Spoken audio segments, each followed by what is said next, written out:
Hi guys, Sterling Spectre here. In today's video we're going to be seeing if mining Ethereum for a week is better than mining Flux for a week.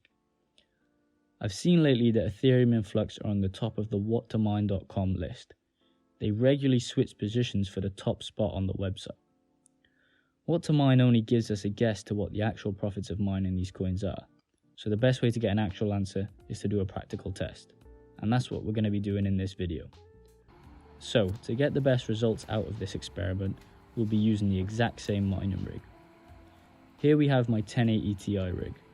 I've currently got three 1080 Ti's set up, two of them are EVGA, and the other one is a Gigabyte.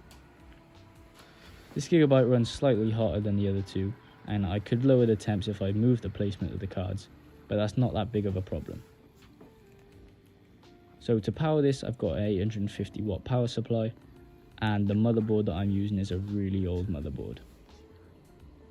Now, I also have a 1050 Ti at the very end of the rig. This obviously won't be mining Ethereum or Flux, but I like to have it to run the graphics of my recording software and do other things on the computer. So I've only selected these three 1080 Ti's to mine. So let's get into the video. To get the most accurate result, we'll be mining for exactly 7 days, or 168 hours. Ethereum is mined on a different algorithm than Flux, so I'll be using the most efficient overclock settings for both algorithms. I'll get to those settings soon. Bearing in mind that these are my personal overclock settings, so I would do a bit of research and find out what the best ones are for your cards. I'm going to start this comparison off with the Ethereum side of mining. For this experiment, I'll be using the T-Rex miner to mine Ethereum. This is because I can edit the batch file, which I find really useful as I can input my overclock settings directly in, without using an external overclocker such as MSI Afterburner. T-Rex Miner also allows me to use the memory tweak for the 1080 Ti's. This is basically the ETH enlargement pill, but it's built into the miner. I'm going to start with my overclock settings. So I've used the exact same settings for all three cards apart from the fan percentage. So let's start off with the fans. The first card that I have on the rig is the EVGA, and that's running at 60%. The second card is the other EVGA, and that's running at 70%. And lastly, I've got the third card, which is the Gigabyte card, and that's running at 80%. The reason that I tend to run this card at 80% is because that style of fan is not as efficient as the open air fans. I've got my power limit set for 80% for all these cards. I've got my core clock at plus 100 and my memory clock at minus 150. A lot of people still choose to mindlessly up their memory clock, and it doesn't really serve any purpose. This could add a little more hash rate, but is not as efficient. They should definitely be looking into underclocking these cards. This is why I put mine at minus 150. Lastly, I have the memory tweak set at 4 in the miner file. This is because my cards don't get any better of a hash rate at memory tweak 5 or 6. As you can see from this screenshot, this gives us a hash rate of around 131 megahash. This number did get up to 133 megahash when it got a little colder in my country, but let's just say that it was a steady rate of 131 over the 7 days. So we're averaging around 600 watts out of the cards, which stayed relatively stable over the 7 days. Now you can also see that the Gigabyte card did have a slightly lower mega hash. This is just because of the style of the card tends to run hotter and less efficient than the open fan models. I know the efficiency is cut off from the screenshot, but we had an average efficiency of 0.221, which in my mind is very low, but it is to be expected from the 1080 Ti cards. So let's go over to the spreadsheet where we can see the calculations for the profit of Ethereum. Let's start with the electricity costs. Overall, the cards are pulling 600 watts. This equates to 0.6 kilowatts per hour. This gives us a figure of 100.8 kilowatts per week. Now, the cost of my energy is 18 pence per kilowatt hour. We need to times the cost of the energy by the consumption of the energy, and times that number by the amount of hours in a week. This gives us a figure of £18.14 per week. Now, under that are all the payments that hit the wallet in the week. Overall, we mined 0.14565 ETH, which works out to be around £46.59.